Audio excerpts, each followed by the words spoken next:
ഞങ്ങളുടെ നിലപാട് ഇന്നലെ സംസ്ഥാന പ്രസിഡന്റ് പറഞ്ഞിട്ടുണ്ട്. റിസൾട്ട് വന്നിട്ട് UDF ഒരു സിസ്റ്റം ഉണ്ട്, ഒരു മെത്തേഡുണ്ട്.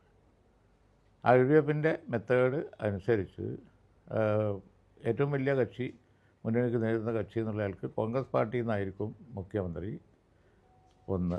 രണ്ടാമത് UDF മുഖ്യമന്ത്രിയാവുമ്പോൾ ഭൂരിപക്ഷം ഉണ്ടെങ്കിൽ UDF ഘടകകക്ഷികളൊക്കെ ആയിട്ട് കോൺഗ്രസ് നേതൃത്വം ചർച്ച ചെയ്യും. ഇത് ആദ്യത്തെ പ്രാവശ്യമൊന്നുമല്ലല്ലോ. അതിനുള്ള കീഴ്വഴക്കങ്ങളുണ്ടല്ലോ. ആ കീഴ്വഴക്കം അനുസരിച്ച് തിരുവനന്തപുരത്തും ഡൽഹിയിലുമൊക്കെ ചർച്ച ചെയ്തിട്ടാണ് ഗവൺമെൻറ്റുകൾ രൂപീകരിച്ചിട്ടുള്ളത്. അതുകൊണ്ടാണ് പാണക്കാട് തങ്ങൾ 2 വാക്കിൽ ഒതുക്കിയത്. ഇലക്ഷൻ റിസൾട്ട് വരട്ടെ, അതിനൊരു സിസ്റ്റം ഉണ്ടല്ലോ, ആ സിസ്റ്റം അനുസരിച്ച് കാര്യങ്ങൾ നടക്കും എന്ന് പറഞ്ഞു. ജനവികാരം പരിഗണിക്കൂല എന്ന് ആർക്കെങ്കിലും പറയാൻ പറ്റുമോ? കോൺഗ്രസ് ലീഡർഷിപ്പ് ജനവികാരമൊക്കെ പരിഗണിച്ച് തന്നെയായിരിക്കും തീരുമാനം എടുക്കുക എന്നുള്ളത് സംസ്ഥാന പ്രസിഡന്റ് ഇന്നലെ പറഞ്ഞിട്ടുണ്ട്. അതുപോലെ തന്നെ UDF കീഴ്വഴക്കം അനുസരിച്ച് ഇവിടെ ഘടകകക്ഷികളോടൊക്കെ അവർ കോൺഗ്രസ് നേതൃത്വം കൂടിയാലോചന നടത്തിയാണ് തീരുമാനം എടുക്കുക. ഞങ്ങളുടെ അഭിപ്രായം ആ സമയത്ത് പറയേണ്ടതേ ഉള്ളൂ. കൃത്യമാണല്ലോ, വ്യക്തമാണല്ലോ, കാര്യങ്ങൾ പച്ചവെള്ളം പോലെ തെളിഞ്ഞു നിൽക്കുകയാണല്ലോ. അപ്പോ മാറ്റർ എന്തായിരിക്കും? ജനങ്ങൾ എന്ത് പറയുന്നു? ജനങ്ങൾ എന്താണ് ആഗ്രഹിക്കുന്നത്? ജനങ്ങൾ എന്തിനു വേണ്ടിയാണ് വോട്ട് ചെയ്തത്? ജനങ്ങൾ ആർക്ക് വേണ്ടിയാണ് വോട്ട് ചെയ്തത്? ജനങ്ങൾ ആരെ കണ്ടിട്ടാണ് വോട്ട് ചെയ്തത്? കൃത്യമാണല്ലോ, വ്യക്തമാണല്ലോ, സുതാര്യമാണല്ലോ. എന്താണ് മാനദണ്ഡം എന്നുള്ള കാര്യം കുഞ്ഞാലിക്കുട്ടി സാഹിബ് വളരെ കൃത്യമായി പറഞ്ഞു വെച്ചല്ലോ. അതിൻ്റെ കൂടെ ഘടകകക്ഷികളായിട്ടുള്ള എല്ലാ പാർട്ടികളുടെയും എല്ലാ ആളുകളുടെയും അഭിപ്രായങ്ങൾ ഉണ്ടാകും അല്ലേ? സ്വാഭാവികമായിട്ടും ആരുടെ അഭിപ്രായം ഉണ്ടാകും? മുസ്ലിം ലീഗിൻ്റെ അഭിപ്രായം ഉണ്ടാകും. കാരണം UDF എന്ന് പറയുന്ന മുന്നണിയിലെ രണ്ടാമത്തെ തൂണ് മുസ്ലിം ലീഗാണ്. മുസ്ലിം ലീഗിൻ്റെ അഭിപ്രായം ഉറപ്പായിട്ടും പരിഗണിക്കും. കേൾക്കുമെന്നല്ല, കേൾക്കൽ എന്തായാലും കേൾക്കും, പരിഗണിക്കും. അവിടെ ഇനി സംശയമൊന്നുമില്ലല്ലോ, കൃത്യമാണല്ലോ. ഇനി എന്താണ് ലീഗിൻ്റെ അഭിപ്രായം? എന്തായിരിക്കും ലീഗിൻ്റെ അഭിപ്രായം? വളരെ കൃത്യമായിട്ട് തെരഞ്ഞെടുപ്പിന് മുൻപേ പറഞ്ഞു വെച്ചിട്ടുണ്ട്. അപ്പോൾ കാര്യങ്ങൾ വ്യക്തമാണല്ലോ. അപ്പോൾ ഒരൊറ്റ കാര്യമേ ഉള്ളൂ, ഈ ചർച്ചകളൊന്നും UDF കോൺഗ്രസിനകത്തോ മുസ്ലിം ലീഗിനകത്തോ ഇത്തരം ചർച്ചകളൊന്നുമില്ല. ഇപ്പോൾ മുസ്ലിം ലീഗ് തന്നെ തെരഞ്ഞെടുപ്പ് അവലോകന യോഗം ഇന്നാണ്. മുസ്ലിം ലീഗ് ഇപ്പോൾ ജില്ലാടിസ്ഥാനത്തിലൊക്കെ തെരഞ്ഞെടുപ്പ് അവലോകന യോഗം നടത്തിയാലും സംസ്ഥാന തലത്തിൽ ഇന്നാണ് ഈ പറയുന്ന തെരഞ്ഞെടുപ്പ് അവലോകനം നടത്തിയിട്ടുള്ളത്. അവിടെയൊന്നും മുഖ്യമന്ത്രി സ്ഥാനാർത്ഥിയെക്കുറിച്ചുള്ള ചർച്ചകളൊന്നും ഉണ്ടായിട്ടില്ല. അല്ലെങ്കിൽ മുഖ്യമന്ത്രി ആര് എന്നുള്ള ചർച്ചകളോ മന്ത്രിമാരെ കുറിച്ചോ ഒരു ചർച്ചകളും ഉണ്ടായിട്ടില്ല. അവിടെ ചർച്ചകൾ മത്സരിച്ച സീറ്റുകളിൽ എന്താണ് അവസ്ഥ, എങ്ങനെയാകും അവസ്ഥ എന്നുള്ളത് മാത്രമാണ് എല്ലായിടത്തും ചർച്ചയായിട്ടുള്ളത്. അത് മാത്രമേ ചർച്ചയായിട്ടുള്ളൂ.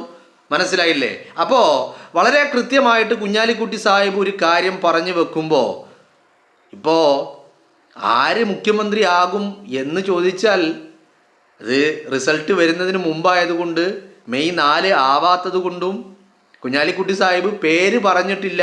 അത് ഒരു പൊളിറ്റിക്കൽ മര്യാദയാണ് എന്ന് മാത്രം. പക്ഷേ കൃത്യമായിട്ട് എന്താണ് മുഖ്യമന്ത്രിയെ തീരുമാനിക്കാനുള്ള മാനദണ്ഡം എന്താണ് UDF എന്നുള്ളത് കൃത്യമായിട്ട് അദ്ദേഹം പറഞ്ഞു വെക്കുമ്പോൾ, ഇത് ഇത്ര തന്നെ പറഞ്ഞപ്പോൾ അദ്ദേഹം ആരുടെയും പേര് പറയുകയോ ഏതെങ്കിലും ഒരു നേതാവിലേക്ക് ഒരു സൂചന പോലും നൽകുകയോ ചെയ്യാതിരുന്നിട്ടും കൃത്യമായിട്ട് നിങ്ങളുടെ മനസ്സിലേക്ക് ഇത് കേട്ടപ്പോൾ ഒരു പേര് വന്നല്ലോ. വന്നില്ലേ? വന്നു. ആരാണത്? അത് മറ്റാരുമല്ല, VD സതീശൻ തന്നെ നയിക്കണം. കാരണം ഒരുപാട് കാരണങ്ങൾ ഞാൻ ഒരുപാട് വീഡിയോകളിലായിട്ട് പറഞ്ഞു കഴിഞ്ഞു. ഇനിയും ആ പറഞ്ഞ കാര്യങ്ങൾ ആവർത്തിക്കുന്നില്ല. മനസ്സിലായിട്ട്? അപ്പോൾ സ്വാഭാവികമായിട്ടും ഘടകകക്ഷികളുടെ അഭിപ്രായങ്ങൾ എടുക്കും, ജനവികാരമെടുക്കും, ജനം എന്ത് കണ്ടിട്ട് എങ്ങനെ പിന്തുണച്ചു, ആർക്ക് വോട്ട് ചെയ്തു എന്നൊക്കെയുള്ളത് പരിഗണനാ വിഷയമാകും. അതൊന്നും പരിഗണിക്കാതെ ഒരു തീരുമാനത്തിലേക്ക് എത്തില്ല എന്നുള്ള കാര്യം ഉറപ്പ് തന്നെയാണ്, അല്ലേ? അപ്പോൾ പറഞ്ഞു വരുന്നത് വളരെ കൃത്യമായിട്ട് കോൺഗ്രസ് ആ ചർച്ചകളിലേക്ക് ഇപ്പോഴും കടന്നിട്ടില്ല. എന്ന് പറഞ്ഞാൽ ഔദ്യോഗികമായിട്ട് ഒരു ചർച്ചയും എവിടെയും നടക്കുന്നില്ല. പിന്നെ ഈ രാവിലെ മൈക്കും തൂക്കിയിട്ട് ഈ മാധ്യമങ്ങൾ പോകും, UDFിൻ്റെ നേതാവ്, കോൺഗ്രസിൻ്റെ നേതാവ്, അവിടെ ഇവിടെ ഇങ്ങനെ ഓരോരുത്തരെ പോയി കാണുക, ഇങ്ങനെ എല്ലാവരോടും ഇത് തന്നെ ചോദ്യം. മനസ്സിലായില്ലേ? അപ്പോൾ എത്ര തവണ പറഞ്ഞാലും, ഇപ്പോൾ പാണക്കാട് തങ്ങള്, സാദിഖ് അലി തങ്ങള് എനിക്ക് തോന്നുന്നു ഒരുപാട് തവണ ഇതേക്കുറിച്ച് അഭിപ്രായം പറഞ്ഞു, കുഞ്ഞാലിക്കുട്ടി സാഹിബ് പറഞ്ഞു, ലീഗിൻ്റെ നേതൃത്വം പറഞ്ഞു, അങ്ങനെ എല്ലാവരും പറഞ്ഞു. എന്നിട്ട് പിന്നെയും അത് തന്നെയാണ് ചോദ്യങ്ങൾ. എന്ന് പറഞ്ഞാൽ ഇതിനൊരു കാര്യമുണ്ട്. എന്താണ് ഇതിൻ്റെ ഒരു അടിസ്ഥാനം? ഇപ്പം മാപ്രകളാണ് ഈ ചർച്ചകൾ ഉണ്ടാക്കുന്നതെങ്കിലും ഇതിനൊരു അടിസ്ഥാനം എന്താണെന്നറിയോ? കേരളത്തിൻ്റെ പൊതുസമൂഹത്തിനും പിന്നെ ഈ മാപ്രകൾക്കും ഒരു കാര്യം ഉറപ്പാ, അധികാരത്തിലേക്ക് വരാൻ പോകുന്നത് UDF ഗവൺമെൻറ് ആണ് എന്നുള്ളത് എല്ലാവർക്കും ഉറപ്പുള്ള കാര്യമാണ്. പിന്നെ അവിടെ എന്താണ്, അങ്ങനെ ഉറപ്പുണ്ടാകുമ്പോൾ പിന്നെ എന്താണ് അടുത്ത സ്റ്റെപ്പ് എന്ന് പറയുന്നത്? പിന്നെ എല്ലാവരുടെയും മനസ്സിൽ ഒരു ക്യൂരിയോസിറ്റിയാ, ഒരു ആകാംക്ഷയാ, ആരാകും മുഖ്യമന്ത്രി എന്നുള്ള ഒരു ക്യൂരിയോസിറ്റി, ഒരു ആകാംക്ഷ. ഇതാണ് ഈ ക്യൂരിയോസിറ്റിക്ക് പിന്നാലെ കേരളത്തിലെ മാധ്യമങ്ങൾക്ക് വലിയ ഒരു വ്യൂവർഷിപ്പിന്, അല്ലെങ്കിൽ ചർച്ചകൾക്ക്, അല്ലെങ്കിൽ അതുമായി ബന്ധപ്പെട്ട ഒരു ചർച്ച കണ്ടാൽ, ഒരു വാർത്ത കണ്ടാൽ ജനം ഒന്ന് നിൽക്കും, എന്താ പറയുന്നതെന്ന് നോക്കൂ. അപ്പോൾ അങ്ങനെ ഒരു ക്യൂരിയോസിറ്റി ഉള്ളത് കൊണ്ടും അതേക്കുറിച്ച് എന്ത് ചർച്ചകൾ വന്നാലും അത് കേൾക്കാൻ ജനം തയ്യാറാവുന്നത് കൊണ്ടും ഇതാണ് വ്യൂവർഷിപ്പ്, ഇതാണ് കണ്ടന്റ്, ഇതാണ് സബ്ജക്റ്റ്, ഇതാണ് വിഷയം.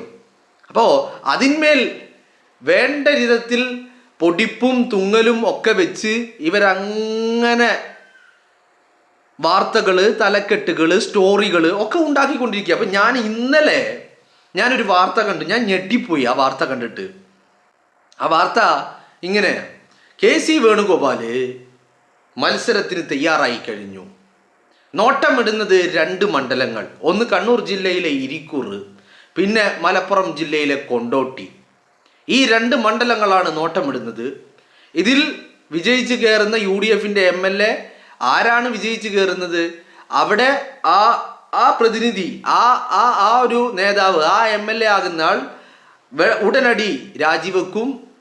അവിടെ KC വേണുഗോപാൽ മത്സരിക്കും. ഇതാണ് ഞാൻ ഇന്നലെ കണ്ട ഒരു വാർത്ത. ചാനൽ ഏതാണെന്നൊന്നും ഞാൻ പറയുന്നില്ല കേട്ടോ. ചാനൽ ഏതാണെന്ന് പറഞ്ഞാൽ നിങ്ങൾ ചിരിക്കും.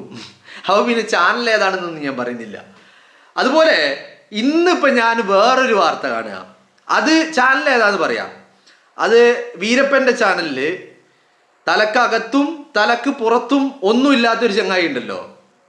തലക്കകത്തും ഇല്ല, തലക്ക് പുറത്തും ഇല്ല. സാധാരണ തലക്ക് പുറത്ത് എല്ലാവർക്കും മുടി ഉണ്ടാവും. ഇവനിക്ക് ഒരു രോമം പോലും തലക്ക് പുറത്തുമില്ല, അകത്ത് ഒന്നുമില്ല. അകത്തുള്ളത് കളിമണ്ണ് ഉണങ്ങിയതാ.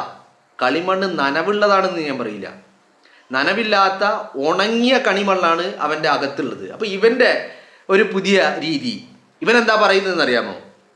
ഇവൻ പറയുന്നത് രമേശ് ചെന്നിത്തല വലിയ സംഭവമാണ്, രമേശ് ചെന്നിത്തല ആനയാണ്, തേങ്ങയാണ്, ചേനയാണ്, മാങ്ങയാണ്, മാങ്ങാത്തൊല്ലിയാണ്, അങ്ങനെ ഇങ്ങനെ എന്ന് പറഞ്ഞിട്ട് രമേശ് ചെന്നിത്തലയെ അങ്ങനെ വർണ്ണിക്കുക.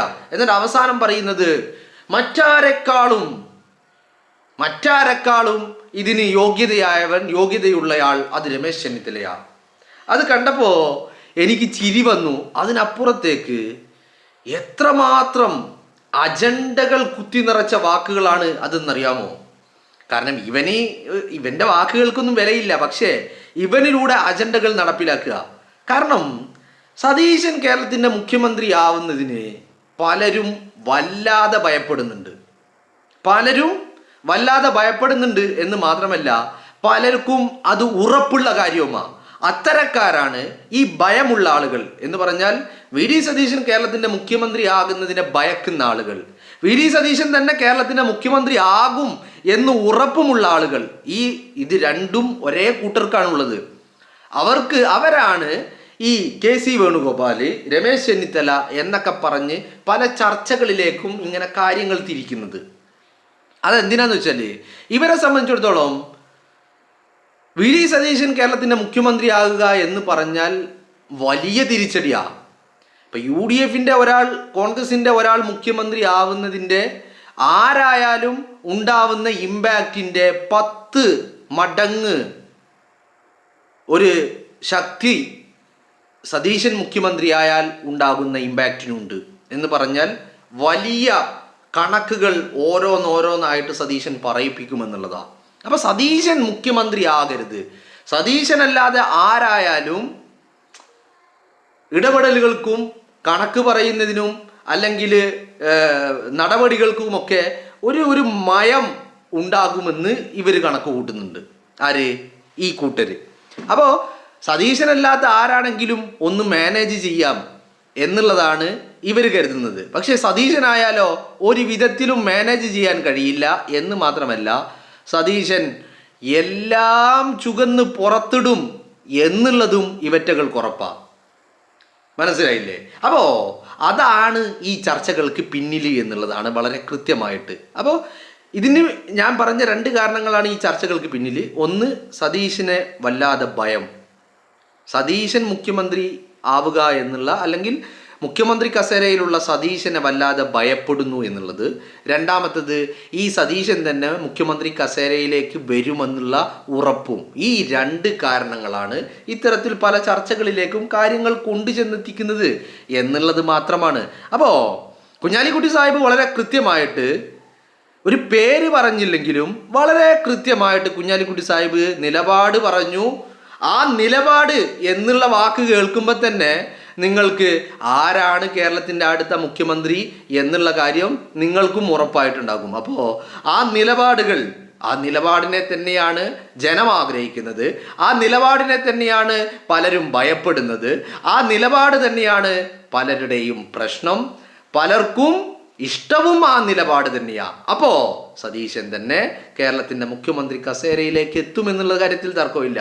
പിന്നെ രണ്ടാമത്തെ കാര്യം എന്ന് പറയുന്നത് ഈ പറയുന്ന ലീഗിൻ്റെ നിലപാടാണ്. ലീഗിൻ്റെ നിലപാട് സതീശനോടൊപ്പം ചേർന്ന് നിൽക്കുന്ന നിലപാടുകളായിരിക്കുമെന്നുള്ള കാര്യത്തിലും തർക്കമില്ല.